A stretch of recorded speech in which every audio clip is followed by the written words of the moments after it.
Jadi, hari ini kita akan lihat peperangan baru. Jokowi akan dilaporkan lagi oleh Rismon dan kawan-kawan. Atas soal apa? Nah, ini menarik nih, karena ini justru ada yang dari gambaran apa yang disampaikan di Bareskrim kemarin, ya. Ada juga temuan-temuan baru. Pertama, kita lihat dulu dari postingannya Rismon Hasiholan Sianipar. Peperangan baru. Jokowi akan dilaporkan atas skripsi palsu, skripsi nih sekarang nih, ke Bareskrim dan Pengadilan Perdata. Mengingat form registrasi Jokowi terdaftar sarjana muda dan total SKS-nya wajib dan pilihan hanya 122 SKS. Jadi dalam pandangan Rismon Sianipar, seorang peneliti dan pakar AI digital dan sebagainya, sarjana muda sih tidak menulis skripsi katanya.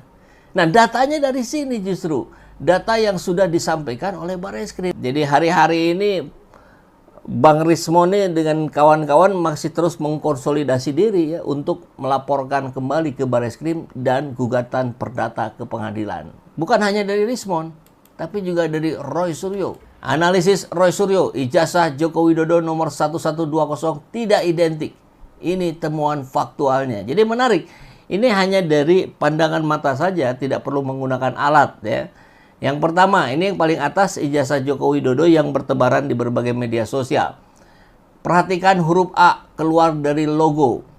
Apakah platnya berbeda? Karena yang di bawah semua berada dalam logo. A yang mana? A yang ini. Ini yang Pak Jokowi, ini yang rekannya. Oh, huruf A berada di dalam logo.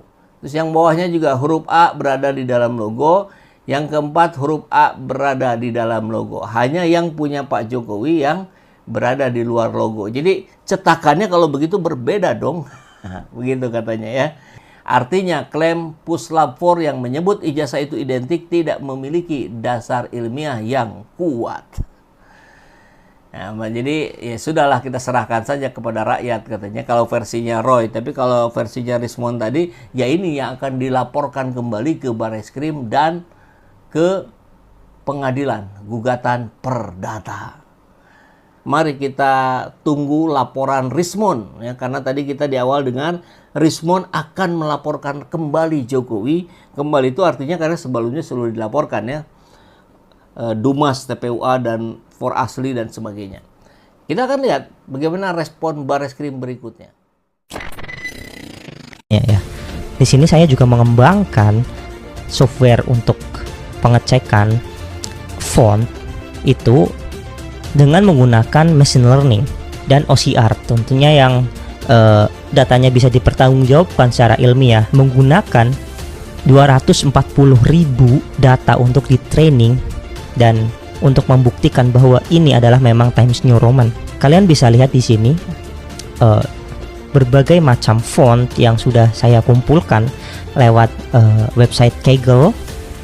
Di situ kalian juga bisa mendapatkannya untuk datasetnya, entah itu versi grayscale ataupun versi RGB-nya. Di situ kita bisa mentraining sebuah model, lalu kita bisa membuat prediksi ketika kita mengupload sebuah font ke dalam program kita dan langsung membaca dengan cepat font apakah ini, seperti itu. Jadi yang saya lakukan adalah tentunya bentuk forensik digital yang sangat ilmiah menggunakan CNN atau yang bisa sering disebut convolutional neural network, yang di situ digunakan untuk AI, pengembangan AI. Ini adalah sebuah model machine learning 3 dimensi yang terdiri dari 3 lapisan, input, terus bagian tersembunyi dan bagian output. Dan nodes ini itu saling terkait dan memberikan suatu ambang batas tertentu. Kalian bisa baca untuk lengkapnya lewat Google ya. Dari sini saja saya sudah bisa menyatakan dokumen lembar pengesahan skripsi Bapak Jokowi adalah palsu atau sudah direkayasa di situ. Bahkan tingkat akurasinya itu 99%. Bagi lo yang meragukan omongan gue ini, silahkan didebat secara ilmiah. Silahkan kalian membuat suatu penelitian ilmiah yang menyatakan bahwa font itu adalah font ketik dan font itu adalah asli dari tahun 1985 menggunakan mesin ketik.